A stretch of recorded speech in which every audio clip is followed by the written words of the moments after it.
after the game, Andy Reid, the head coach of the Kansas City Chiefs, was asked about the Texans and Lovie Smith, and this was what Andy Reid had to say. My hat goes off to Lovie for the great job in which he's done here. I mean, you've seen it the last 2 weeks.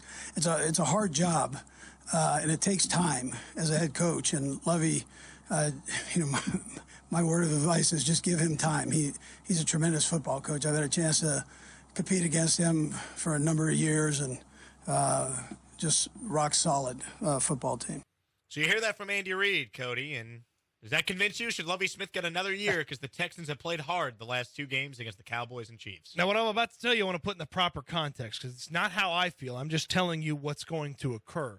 People are going to use the last 2 weeks, and if the Texans play well over these final 3 games, the final 3 weeks of the season, as evidence to bring back Lovie Smith. Yesterday, and the Cowboys' performance, both of those, maybe it just be slightly, but both of those made it a little bit harder to fire Lovie Smith. Now, not for me. I want them to get a new coach. I feel like we all want them to get a new coach, even with the performances the past 2 weeks. But performances like that made it just a tiny bit more difficult to fire Lovie Smith. And a game like the Kansas City Chiefs, out of context, is going to be used as a sling and an arrow criticizing the Texans when they fire Lovie Smith. It's going to be used as people stumping for Lovie Smith to say that he should keep his job. But games like the Cowboys game, where they were very close, they overperformed, and especially the one yesterday where they took one of the best teams in football to overtime, games like that are going to be used as positives for Lovie Smith. Now, we talked about moments ago the negatives within both of those games, the negatives within this Chiefs game, not trusting your kicker, not going for it on offense when you have nothing to lose but a football game where the win-loss record doesn't matter that much. Allowing Jeff Driscoll to take over the ball in a key moment with your offense. Those are negatives for Lovie Smith within the game. But again, out of context, people are going to point to, well, look how hard they played down the stretch for Lovie Smith. Look how close they played the Cowboys. And look how close they played the Chiefs. That's a playoff team. And my goodness, if they play the Jaguars close and they make the playoffs, or they play the Titans close, when the Titans have just bashed their brains in for the past 3-4 years, they're going to point to that and they're going to say, well, look how hard they played. And if Derrick Henry doesn't rush for 2 million yards like he usually does, well, look at the performance they had against Derrick Henry. Those are all going to be elements that people are going to try to use to say that Lovie Smith should remain the Houston Texans head coach. And to all those people, I simply say, too little, too late. Too little, too late. If these performances were scattered across the season, if they were at the early part of the season when Lovie Smith had more advantages, if some of these losses had turned into wins, I would have that conversation with you. But it's too little, too late for me right now. These performances and the final 3 weeks should not change what we all believe to be the ultimate outcome of Lovie Smith's tenure as the head coach, which is it's a one-and-done situation.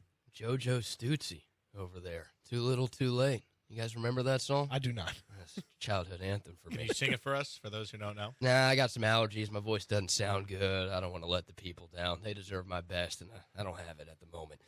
I'm with you, Cody. This is a results-oriented business. I've said it a million times, and I'll continue to say it until I'm blue in the face. This is not an eye test business. This is a results-oriented business. And the Texans have one positive result in now 14 games under Lovie Smith. If they had won these past 2 games against the Cowboys and Chiefs, my interest would be piqued. I wouldn't be 100%, hey, we got to bring Lovie back. He deserves more time. But my eyebrows would have raised a little bit, and I'd be like, hey, let's see. Let's see what they can do over these last 3 games. Like, maybe they really have turned a corner. Maybe there's something there. But they lost both of the games, and they had great chances to win both of the games. And you could argue coaching decisions ultimately cost them against the Cowboys last weekend and against the Chiefs yesterday. They're 1-12-1 in a season that was supposed to be better than last year's 4-13. Okay? It's as simple as that. They're 1-12-1 in a season that was supposed to be better than last year's 4-13. Does Lovie deserve credit for the game being close yesterday? Absolutely. There's no doubt about that. He did a great job game planning the Texans to have a chance to be a really, really good football team despite being incredibly shorthanded. But like you said, Cody, it doesn't change what we've seen from this team way more often than not this season. The Texans are dead last in total offense. They're second to last in scoring offense. They're third to last in total defense. They're dead last in rushing defense. And, of course, they have the worst record in football by multiple games. That's the stuff that matters.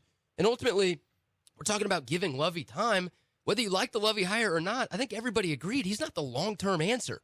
at head coach for the Texans. Nobody ever thought he was going to be here for 10 years. No one thought he was going to be here for 5 years when he took this job. So if you already knew that you were going to need a long-term answer at coach, why wait? Why put it off? There's some great candidates out there. You're going to have the number 1 pick in the draft. You're going to have a lot of money in free agency to spend. You're in an attractive job.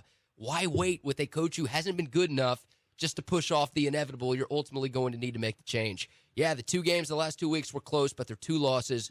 Once again, guys, it's a 1-12-1 football team in a year that was supposed to be better than last year's 4-13. That's all there is to say. Also, let's put these 2 games into a little bit of context as well. The Kansas City Chiefs played a horrific football game from a discipline standpoint. They were penalized, and it felt like extending Texans drives, play after play after play. 10 total penalties in that game. The Cowboys tried to hand the Texans the game with some of the issues. Like, there was unforced errors by the other team that kept the Texans in the game, which is along the lines of when we talked about those first few weeks of the season. We talked about, hey, these teams have kind of kept the Texans in the game. Like, yes, the Texans have done this or done that, but the Texans have kind of been kept in the game by the play of the other teams. It wasn't forced errors. It was unforced errors a lot of the times with the Cowboys and the Chiefs that allowed the Texans to stick around. Yes, there were some really good performances by the Texans. There was some more blitzing by Lovie Smith, which, again, we've talked about all year. It's like he just kind of lets these guys just go at it with the front 4. Well, no, he blitzed a lot. Mahomes talked about it after the game. He's like, they blitzed a whole lot more than Mahomes thought they were going to. He didn't handle it very well because they blitzed more than he was prepared for. Christian Kirksey got a sack in that game. Blake Cashman got a sack in that game. They made Mahomes look a little uncomfortable at times. The fact of the matter is still, like, we could talk about this, they still gave up a legendary quarterbacking performance. Like, Lovie Smith's defense still allowed a legendary quarterbacking performance. There's been one other instance of somebody throwing the football more than 40 times and having less than 7 incompletions, and that was Lamar Jackson a year or 2 ago. Mahomes did that yesterday. He finished him 20 straight completions. And yeah, I know you're a little shorthanded, but I don't want to laud and talk about how great a performance was when a quarterback had a legendary performance against you. Like, you're not going to get a ton of credit from me on that. And ultimately, BK, I'm tired of putting the credit I am going to give Lovie Smith into some sort of weird context where I have to shape it to make it look like I'm not talking negatively when I'm also simultaneously talking positively. It's just too little too late for some of this stuff from Lovie Smith. And I understand people who didn't watch this team and don't watch this team on a weekly basis like we do and all the people listening to us do are going to try to form their mouths and say, well, look how hard they played down the stretch. Look at the Cowboys game and the Chiefs game and whatever the hell happens the next 3 weeks. Like, don't do that. Don't do that because you're going to tell on yourself. Well, last year they played hard down the stretch, too, for David Culley. They won more games last year for David Culley. They beat the Chargers last year. That was a big win. And David Culley still got fired. They played the Titans hard in Week 17 or Week 18 last year. David Culley still got fired. So if you're going to be consistent, Lovie Smith would have to go because this team is currently 3 games worse with more talent on it. I'm here to tell you they're not playing hard for the coach. They're playing hard because they're professionals on non-guaranteed contracts. And you don't get credit for playing hard. That's like the bare minimum. Like, guys play hard for the coach. Like, okay, they're paid. They're professionals. The Texans don't have a bunch of, like, highly paid veterans that can mail it in. These guys are playing for their NFL livelihoods. They have to play hard. You don't get credit for that. It's not you only get docked points for that if they don't play hard. So to Lovie's credit, you want to give him some credit for that? I'll listen, but I'm not giving him a ton of credit for guys playing hard.